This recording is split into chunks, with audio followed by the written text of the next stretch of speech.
Welcome to another episode of Big Risk Energy. I'm your host, Roei Samuel. I'm a serial entrepreneur, having founded multiple businesses, including one that I scaled and sold to a gaming company in 2018. I've been an investor for the last 5 years. I'm super passionate about neurodiversity, suffering from ADHD and dyslexia myself. On this podcast, we talk to an incredible range of people, from actors to academics, investors to entrepreneurs, musicians, politicians, scientists, professional athletes, and everyone in between. And we talk to these people about risk they've taken in their lives, risks they've taken in their careers, when those risks paid off, and when they didn't. And on today's episode, I am blessed to be joined by the one and only Jack Green. Jack is a double Olympian. He is the head of performance and champion, and also an absolute ambassador, advocate, and champion of great mental health and well-being. Jack, thank you so much for joining me on the show. Thanks for having me, and I think you're pretty polished on that now, hey, in that intro. I like it. Absolutely, that's the 7 or 8 times. And it's just, I worry about going on autopilot too much, and I'm just like reeling it off, and with the ADHD brain is like, it's coming out here, my mind's somewhere else. I'm like, oh shit, okay, yeah, all right, get back to it. But we're in the room. So I'm so excited for this conversation, because one of the things that I've mentioned on this podcast quite a few times is I really see there being a real bond, a real affinity that exists between founders, actors, professional athletes, comedians. And the reason I say that, because that's a weird group, right? It's a weird group, but the reason I say that is because they're all people who have set their targets incredibly high, incredibly ambitious. You need to be all in order to ever achieve those things, but the percentages, the likelihood of getting those outcomes is tiny. But the sacrifice you have to put in to get there, and I'm preaching to the choir in this, obviously, but I'm so fascinated to learn about like your journey with risk, what it's meant for you. So where does it all start?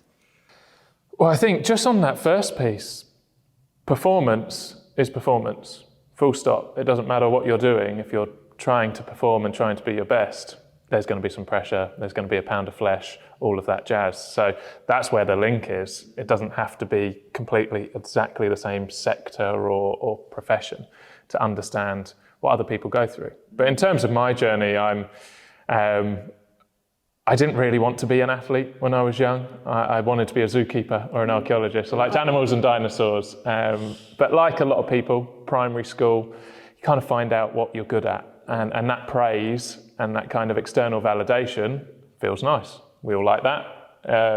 It can't be something we always rely on, but nothing wrong with enjoying that. And as a 7-year-old, I ran down the grass track, beat everyone by a country mile, and thought, oh, quite like winning things and being good at something. And kind of my journey with sport started at that point. And from that day onwards, I was writing stories about going to the Olympics and winning the Olympics. I wanted to win the 100 meters. That wasn't going to happen. I'm definitely not Jamaican, so that doesn't help. But I was very, very fortunate to have the physical abilities to be able to kind of follow that dream. But I made a very conscious decision at the age of 7 that I was going to be an Olympic athlete, which, yeah, is a really interesting thing for someone that young. Absolutely. And at that time, were you cognizant of the risks, of the sacrifices? Did anyone tell you that? Or was this just something, blinkers on, this is me? Well, that's the thing, you talk about sacrifices, and we talk about that a lot in terms of when you're going after something that you want. But I never saw it as a sacrifice, it was just a choice. I chose one path over another because I knew that path would get me to where I want. So it didn't feel like a sacrifice. In hindsight, I can look back and think, a lot of my childhood and my late teens and early 20s, I didn't live a standard life, wasn't particularly enjoying myself, but I made that choice. And the result that I got was a fantastic, amazing choice. So it's an interesting one. I was never told. I come from a single parent family down in East Kent where not much happens, and there wasn't really that experience to guide me on that in terms of high success anyway, or elite sport or high performance. And I always had this kind of knowledge that it was going to be hard, but I always believed in myself and believed I was greater than that. my mum is a child wellbeing and behavioural specialist, so I think I was Frankenstein in terms of ego and self-esteem, and I think she put a bit too much into me. Amazing. So from the age of 7, I'm thinking, yeah, I can win an Olympic Games. Yeah, although, I mean, that's incredible, and I always think about that, and you see that with, it's a really tough one with a lot of people who have been given that level of encouragement. Like, sometimes it makes them difficult, but it makes them incredibly driven. And that self-belief piece, I mean, we were just talking to someone before who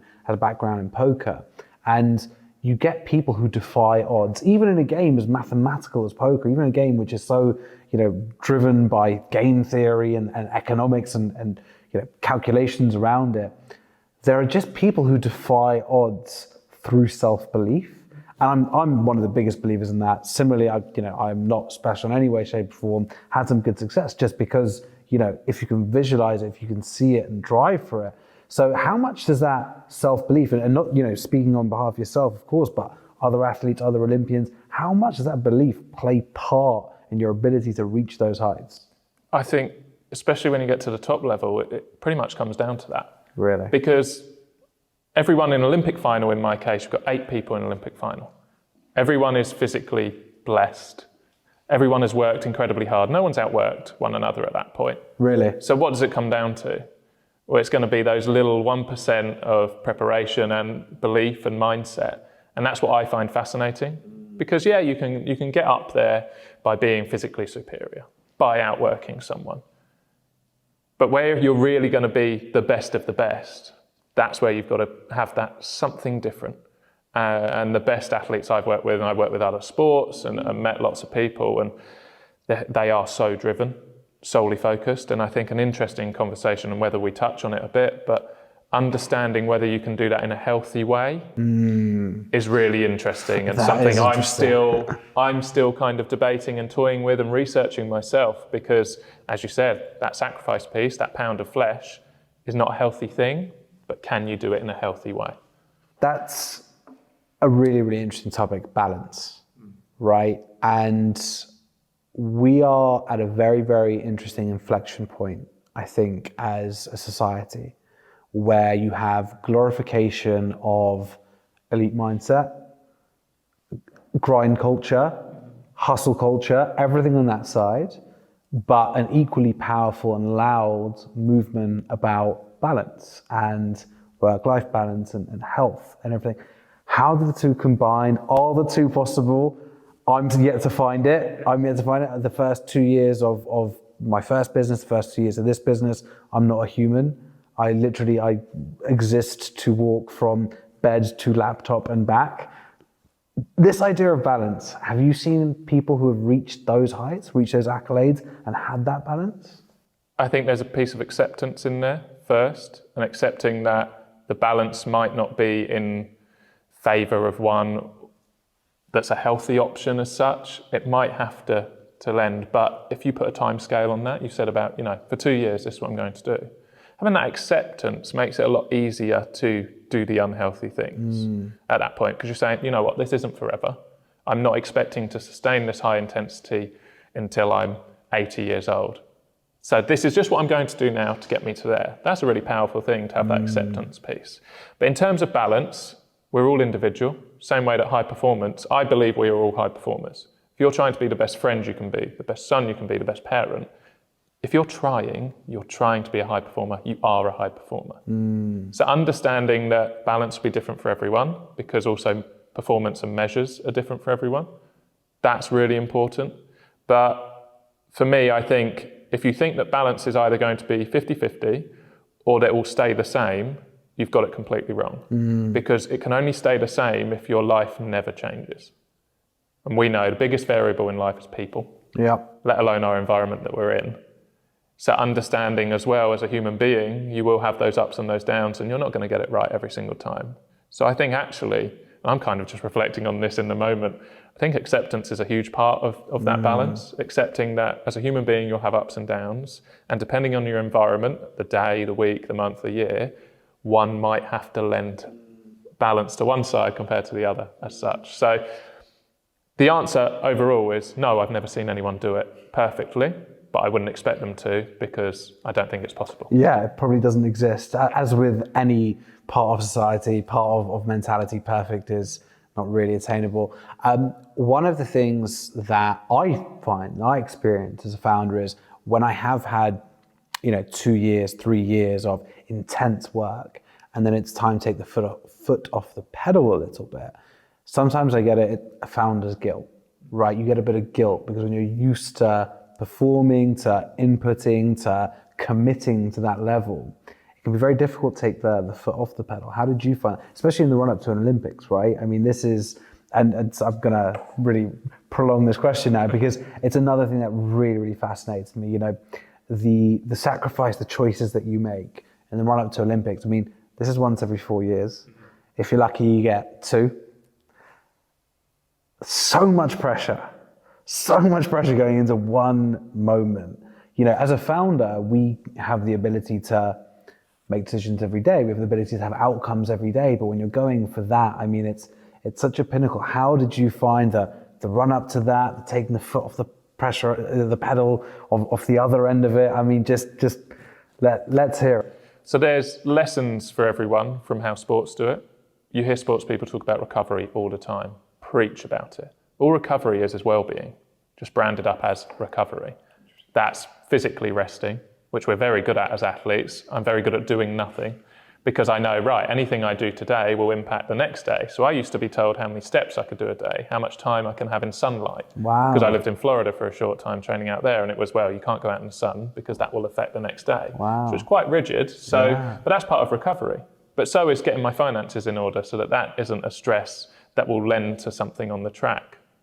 That whole work-life balance as such of, well, life is going to come into our work side of things. I'm very passionate that you have to thrive personally to thrive professionally. You can still thrive professionally while struggling personally, but it's not going to be sustainable. You'll get quick wins potentially, but it's not going to stay around forever. That's fine if that's what you want, but reality is we want long-term.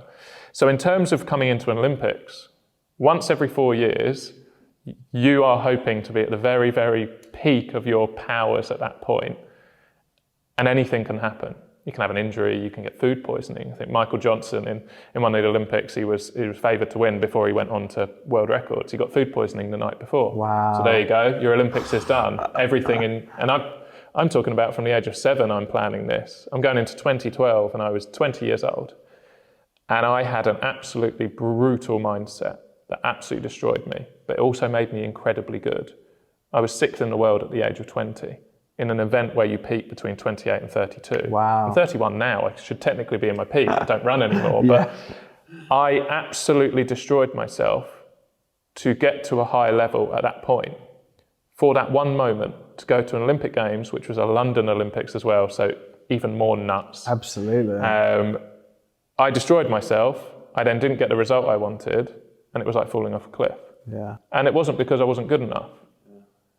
It's just timing. I was young. I didn't have the emotional intelligence or experience at that point to handle everything that was being thrown at me.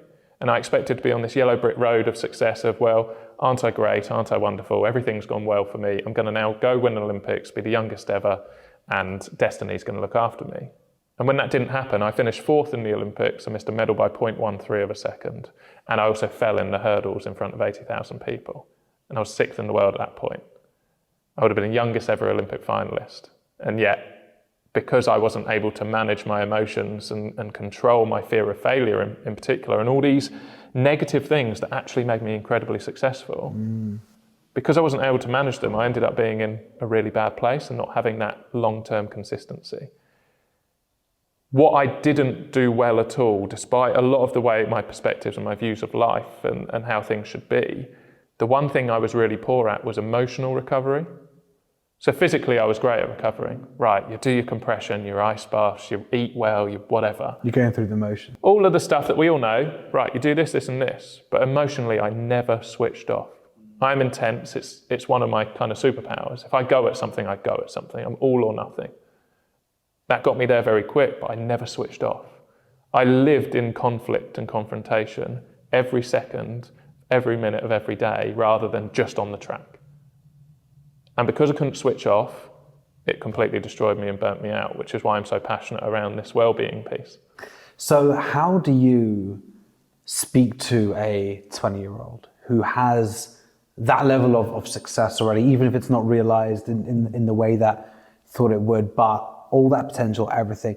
How do you convince someone in that mindset that there is a healthier way of doing things and they need to change that? Because again, relating to my own experiences, I know that I felt, right, if this is what's led to great results and getting me to, as far along as I want to be, I'm scared to make changes, which I know are probably going to be better, but I worry about the risk of losing that intensity, losing that almost psychopathic, dedication to what it is I want to achieve. How do you speak to people now and say, well, look, I know that you're scared to make these changes because it's been working so far, but you got to. I think there's a few things. Language is so important. So when we talk about intensity, people think you're just on. It's 100 miles an hour. Similar to, I've been talking about this recently about being ruthless. Mm-hmm. People think it's quite an aggressive thing, right? Ruthless, and I'll walk over anyone to get to where I need to be, cutthroat, bang. Understanding with intensity, being ruthless, for example, being ruthless with your time and your energy is not a negative thing. Absolutely. Yet we've always thought of it as more of a negative, more of a Wolf of Wall Street kind of thing. It's not at all. So this is how I coach as well. I had athletes at the Olympics last year, and I'm no better coach than anyone in terms of knowledge. I'm really not. But what I excel in is I care about people, and I treat them as human beings, and I care about what happens off the track. And because they feel valued, and because we look for consistency, we get high performance. They give me more because I look after them. And some of the lessons that I'll teach with them, one thing is, I don't worry about results. And this sounds really weird. And this is a learning from me because my whole life was results. Particularly on a track, you get a stopwatch, everything you do is measured. Your worth every day is in a time. That's hard. It's great when it's great, but it's hard when it's not. Brutal. But we're all like that. So when I coach kids, for example, I don't use times and results. I ask them how it feels. How did that feel? Because I build self-awareness, which makes them a better athlete and a better person. But in terms of my athletes on that point, I measure them on effort. At the bottom of every training program I have, it says effort over results. Because effort understands you're a human being. Effort understands that if you have financial stress, you've got some family issues, you're not feeling well, you haven't slept well, you probably haven't got 100% in the tank. Yeah. So all you can do on that given day is give 100% of what you have. It might only be 60%. And I learned that from working with the best athletes in the world record holders, Olympic champions. They were not superstars every day, but they were superstars in their application and their dedication. They turned up, they gave everything. And because they didn't go, every now and then you have to go slightly above and go into the well, of course you do. But if you go into the well every single day, nothing left. Nothing left at all. That's what I used to do, every single day. And because I was able to endure, I was always rewarded for enduring. And that's, I'm ranting and raving about all kinds of things now. This is super interesting. For me, we reward endurance, but we don't reward enduring the right things. So I'll do this with my athletes. Let's measure on effort. I'll make them understand the importance of their personal life and how you can't, whatever you have is happening in your personal life will reflect at some point in your professional, in your performance. So we need to be able to get the balance there of, not balance of 50-50, but balance of you're looking after that too. And then I talk to them about endurance and being smart in what you endure, because not everything needs to be endured. I'm still learning this. I've come from the worst event you can possibly do in track and field, 400 hurdles. I have an absolute engine that for some reason biologically I've been given, I can outwork anyone when it comes to physical. Don't know why, I just can. I used to be called 2 hearts, 4 lungs, because just keep going. It's a great nickname. It's a great one, yeah. That's a good one, yeah. In reality, I don't think it is anything biologically.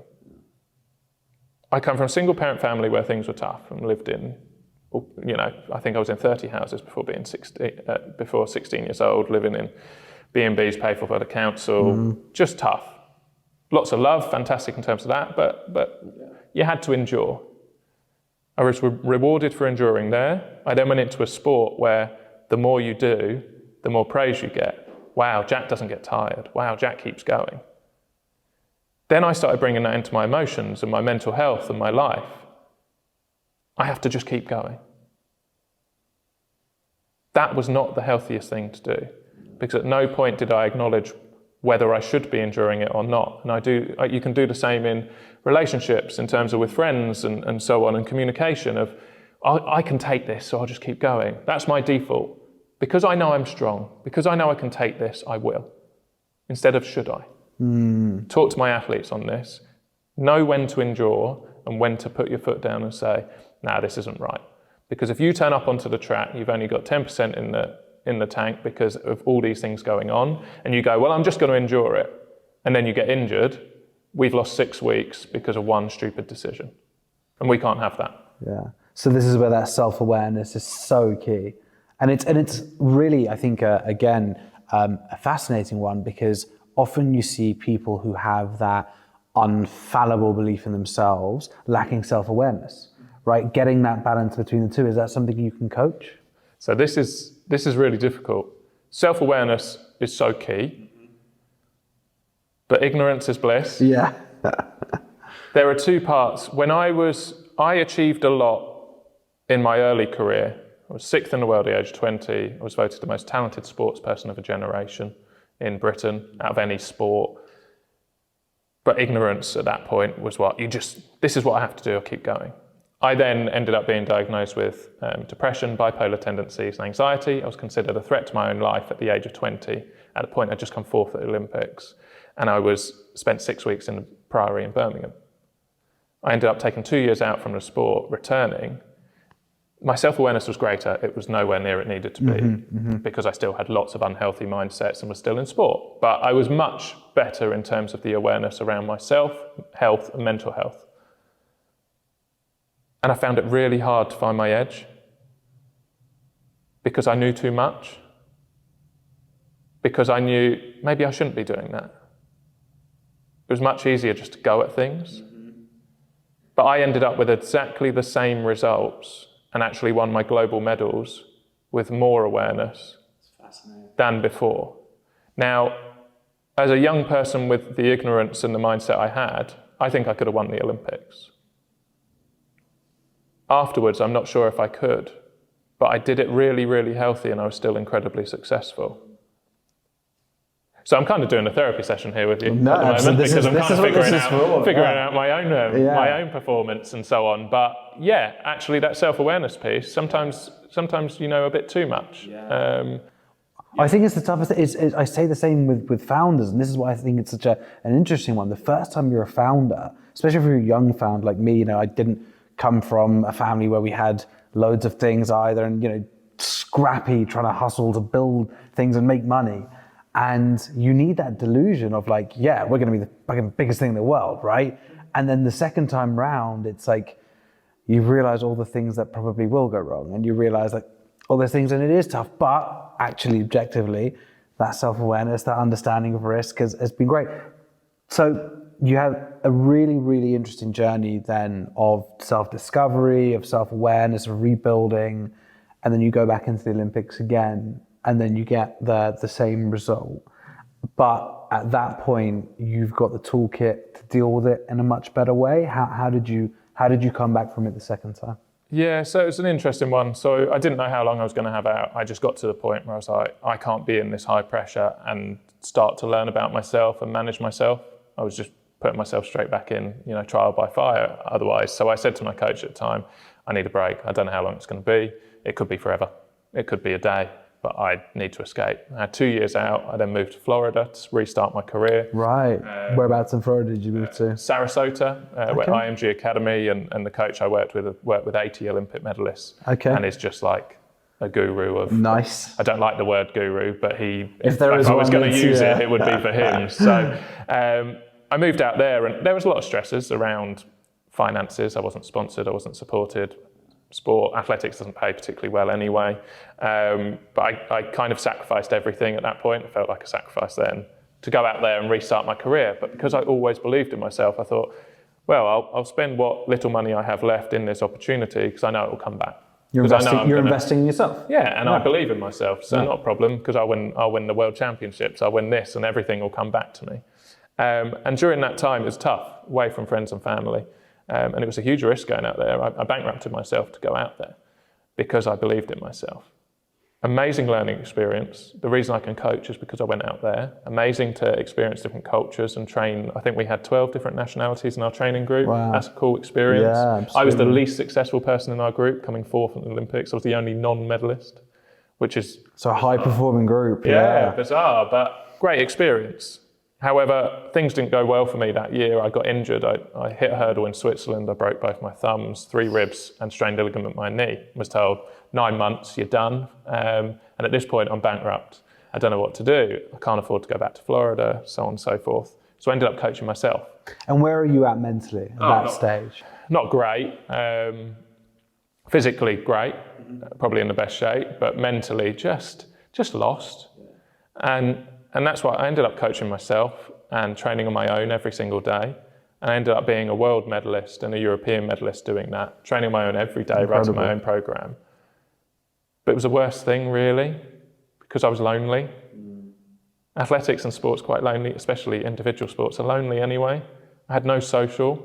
I'd train for a couple of hours a day and then I'd be recovering and resting, and you can't go out and be social and drink and have a laugh. And you know, there wasn't much of a network. So I was my only voice at a point that I still hadn't really learned about myself. In hindsight, I only returned to sport because it's the only thing I knew I could do. So it was the easiest decision.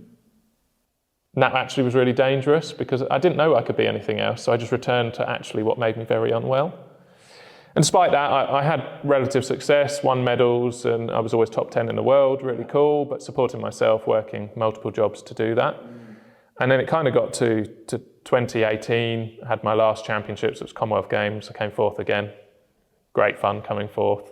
They need to make like a paper or glass medal or something. Is that the worst thing? Would you rather come fifth? Like I've heard that before from people. No, you want to come as high as possible. I don't like anyone being ahead of me. I'm not going to give someone an extra, but obviously that is tough. But I just got to the point, I did years of looking after myself. But I still didn't, as much as I was talking about mental health, I was working with Mind and Young Minds, I worked with the government on mental health reform and elite sport. I still couldn't accept my own mental health, really. It took me till 2018, 2019 to see a counsellor. Yeah, I was diagnosed just after 2012. Yeah. And that's the interesting thing, that I still was a high performer, I had greater self-awareness, but I was still incredibly unwell. Yeah. And I think I share my story a lot. I've been speaking for 10 years and I think you said it earlier in terms of, you said you were nothing special. I'm nothing special. I'm just a human being that can run around. That's all it was. It happened to be the thing that makes me special to other people, allows me to have a bit of a platform. Yeah. Reality, I'm just a runner. Yeah. I was a human being that ran. And I kind of got to that point of 2018, 2019 and being so emotionally exhausted and broken that I needed to learn that about myself, that I am just a human being, because I still didn't really know that at that point, and I still had the stigma attached to mental health. And obviously kind of skipped through a lot there, but it's an interesting point. And you talk about the stigma of mental health. Do you think that's something that still exists in sports? Because, from the outside looking in, it's so clear with be it choice, be it sacrifice, the pressures, the occasions, the emotion, the photo finish, and all of these things are heartbreaking for people, but there's still that stigma that exists in the sport, you think? Most definitely. Awareness is greater. Yeah. I think that's in society as a whole, is with social media and people speaking out and people who are seen as successful now speaking out. We're starting to get better in people going, yes, mental health exists. But then they experience it either for themselves or within their circle. And we go back into that old mindset of, oh, you're all right, grow a pair, the horrible saying of grow a pair, get on with it. So where we're at now is that the education is poor and the understanding is poor. Awareness, brilliant, but the reality of it, it's like, if it's not happening to you, it doesn't really matter, does it? Oh yeah, I can accept that exists over there, as long as it doesn't exist over here. And that's the problem we've got. How do we now build the understanding and the education? And sport is terrible for that, because we're still quite old school in sport as a whole. Me caring about my athletes is still seen as something that's a bit bizarre. It's really, really interesting. And do you think that's because there is a perceived if I am open about my mental performance, mental state, mental well-being not being 100%, that makes me look weak as a competitor. Most definitely. And you're not allowed to share. Yeah. So something I got taught very young, and it wasn't meant to have this impact, but it did on me because of how I apply things. And you say it, I'm going to go do it, and I'll apply it, and I'll apply it to everything. And if I'm focused on athletics, that's my life. I don't care about anything else. So my life and athletics will be one. I remember when I was young, I got told that when you cross the line, never go onto your knees, go onto your haunches, go on the floor. Never show your competitors that you might not have more left or that you're tired. Go around the corner and do it in private. It makes sense from a sporting aspect. I need to get an advantage over you I'm competing against. And if I cross the line and walk off like not even breathing, you're going to think, holy shit, that guy's got more and I'm feeling awful. But from a mental health perspective, but that's how I applied it. I'd then be like, course. okay, I can't show anyone because it's weakness. I need to go and do this in private. And that's sports as a whole. And also, you talk about the weakness piece. That's the problem. We see mental health as a weakness. We see vulnerability as a weakness. We see kindness as a weakness. Don't confuse those for weakness. That's actually just a lot of self-awareness and maturity. And a lot of strength to say, I only really care about myself in this position. Absolutely. It doesn't matter what you think. And that's the control the controllables piece. When I'm running against, or not anymore, but when I used to run against people or compete against anyone in anything, I can't do anything about you. If you're going to go and sell your company for X, Y, and Z, you're going to go do that. I can't do anything about your company. What I can do is nail my processes, my journey, nail everything in my lane. We call it stay in your lane. And it took me a long time to realize that. Instead of looking around, comparing ourselves on social media and all of that jazz as well, right, they've got this and this. Yeah, but I can only do something about that really by doing something here first. And I think there's that understanding and that strength within vulnerability, kindness, within mental health, of understanding it's just about you. Sort yourself and everything will come. And it's fascinating because you would, especially in an individual sport like that, where it's not, you're playing against a team in that way, that stoicism that's so, lends itself so well there, you would think that people would be more open to working on themselves, whatever that might mean, whether it's physical, whether it's emotional, whether it's mental. But it's really interesting. And I think it's amazing to have people like yourself talking about this. I think it's a shame there are less active sports people talking about it as well. It seems to be something people talk about after. And again, I guess this comes back to people not wanting to show what's perceived as weakness. I guess it's probably the same reason you have less openly gay, Premier League players, or, all the different sort of areas that people are still applying stigma to. But do you think it's something that can change? Yeah, definitely. But I think that comes from society. I think sport is a reflection of society. A slow reflection, but a reflection. So if we get that right, then it will have to change with sports and performance as a whole.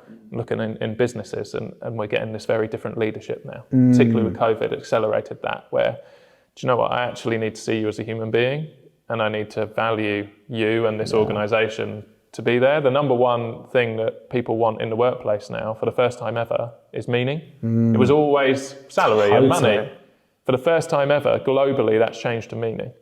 So now we need to be able to reflect that within our leadership and our management styles to attract the best talent. And when you look at the generations that we have within the workplace now, we've got a big challenge there, because you've got one generation managing a new one that they see the world very differently, and that's tough. But people coming into the workplace now are actually looking at life first and going, well, how does work facilitate my life, rather than, it just being one thing. Absolutely. I think that's important for us to start to understand. And I think as that changes, I think organisations and CEOs and founders and so on actually have a much bigger responsibility of these changes than they realise.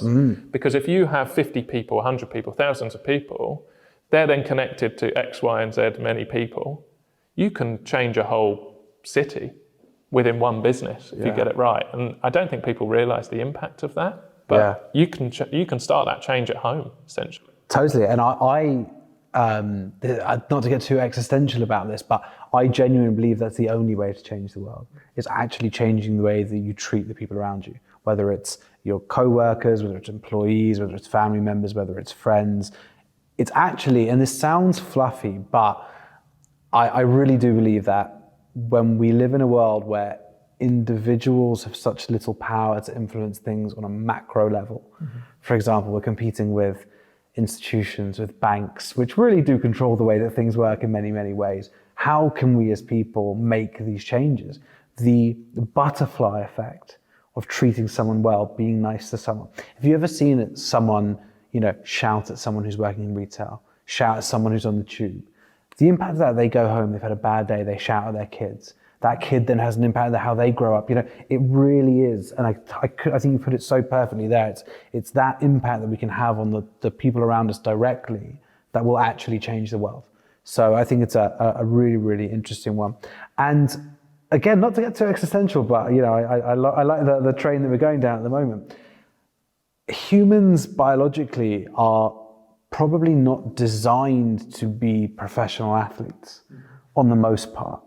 And especially when it comes to competing in these ways, these are things which we haven't been doing for thousands and thousands of years. Well, maybe we have, but do you think the human psyche really lends itself to those types of pressures? And do you think it's something which you can have that congruence between how people feel, how people perform? Does it work? It's interesting. I don't think we've ever, when you look at military, you look at sports and these, I don't think we've ever been set up for that, and we've never done it before. Yeah. It's that whole thing we talked about, healthy, unhealthy. Elite sport is unhealthy. I know I'm already due 2 operations. By the age of 25, I was due those. That's not healthy. And that's because I essentially overtrained my body, because that's what I have to do. So the first part is, if you're doing something that's unhealthy, we have to accept that we probably won't make it healthy on that balance piece. But in terms of mindset, we're kind of coming back around to that acceptance piece of, you have to accept that you are doing something that you're not built for. But I think that's the sustainability piece of intensity and understanding recovery. It's kind of coming full circle of, you can do it for short bouts. When I'm on the track for 2 hours, I'm on. But I need to learn how to detach from that and step away from that. I think military is a fantastic example. If you go into warfare and they have to allow them to decompress before coming back, and you still struggle, and understandably so. Because that's not a world we're built for. Conflict, everything being a danger and a threat. We go very primitive of fight, flight, freeze. And obviously military is going to be more fight because you are trained in that way. Yeah. But that doesn't lend to the rest of the world. So then they have decompression periods after warfare and after conflict, because you know that this isn't good for us and this isn't sustainable, and it's something that we can't bring into every day. How often in business and in high performance and sports do we really have that decompression? Business is the worst example for it. No because we go, right, yeah, I've got this massive project, we'll work towards that, I've destroyed myself, right, next thing. You don't go, I'm going to have a couple of weeks off now, and then we'll start the next. How we build that in is an interesting one, because you can't just say, have a couple of weeks. And we also shouldn't work for 2 years and then have 4 weeks of annual leave. Yeah. The damage is done by that point. Yeah. 4 weeks doesn't solve it. So how can we build in micro recovery and small processes to be able to, you're talking about risk, but handle the risks that we're putting upon ourselves? How can we make it as healthy as possible by having those breaks and detaching and having those moments of recovery and rest? Amazing. Super interesting, Jack. We could probably do this for weeks. Yeah. But I've got a few questions that I want to ask you. So if you could identify the single biggest risk you took in your career, what is it and what was the outcome? I retired at the age of 28 when I was at my peak. And it was the biggest risk because it was against everything in society and what people expect. Most people still don't understand why I retired at peak age, unless they know me or they understand mental health and well-being. I retired because I wasn't willing to sacrifice myself anymore for something that I didn't believe in anymore. But it was the biggest risk because people still don't understand it. I could still be running now. I could have gone to the last Olympics. Fascinating. And that was the biggest risk for me from a social point of view. Lots of other risks within training and moving and financially and so on, but that for me was the hardest decision and the biggest risk I've taken, and one I'm most proud of as well. Okay, well, my next question was going to be, what are you most proud of? So there you go. There we go. That's the efficiency you'd expect of a professional athlete. So there you go. So my next one is then, is there anything that you would have done differently? Oh, huge amount. So many things, but I think this lends to a question I was asked once after a keynote of, if I could completely get rid of my mental health experiences, my poor mental health experiences I've had, would I do that? And it was a really interesting question, because the reason I'm very passionate and I want to help people is because I don't want anyone to ever experience what I experienced. And it's, not a nice place to be in. That's obviously an understatement. But the lessons I've learned from that and that journey, I'm a much better person. I'm a much kinder person. I'm better, well-rounded. I can connect with people better. I'm happier. It's just, everything is better since. So I would only get rid of those experiences, those negative ones, if you could keep the lessons, and we know that doesn't exist. Unfortunately, not right. Yeah, it's that for me has always been a really interesting question that stuck with me, because you think you'd just say, let's get rid of it all and have a nice, happy life. But I'm so much better now because of those experiences. The darker the shadow, the brighter the light, right? Yeah, okay. And now, knowing what you know now, what would you say? What does it take to be successful?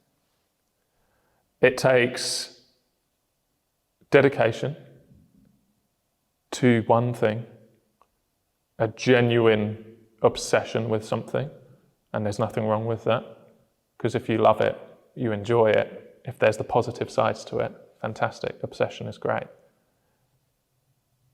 There's a difference between short-term success and long-term success. Short-term, if you want it now, go pay your pound of flesh, and you do have to do that. And if you're willing to do that, cool, crack on. I've got no problem with that. I work in well-being, and well-being soft and fluffy. Yeah, it shouldn't be, because well-being is just who we are and how we act and behave and how we look after ourselves. And if you're willing to take that risk to get your success, brilliant. Long-term, for me, it's then looking at, how can I do this for the next X amount of years? In the best balance for me, we'll bring it round, best balance for me. I know athletes that have to be 99% thinking about athletics to be successful, and I know some that have to be 99% social and messing about and enjoying their lives to be successful, but that's how they work, because they're individuals. So pound of flesh if it's short term, and accept it and pay it, but it's short term. Long term, think about the balance and how you can make it work with that rest and recovery. I think that's probably the best answer we've had to that question across every episode. I'm sure you say that to everyone. No, genuinely. And I was thinking about before saying it, like, am I going to say this often? But no, that was genuinely incredible. And my last question for you, Jack, is 15-year-old Jack walks into the room right now. What are you telling him? Just be kind to yourself. I was brutal. I wasn't very nice to myself. So be kind, because it will come. There's no set path, there's a journey. There's many steps on the ladder. It's not just straight up on the elevator, and I never understood that. I thought I just had to get there and I had to be there. Didn't understand the journey. So be kind and go on that journey and learn from it. Amazing. Jack, thanks so much for coming on. Really appreciate it. Thank you for having me.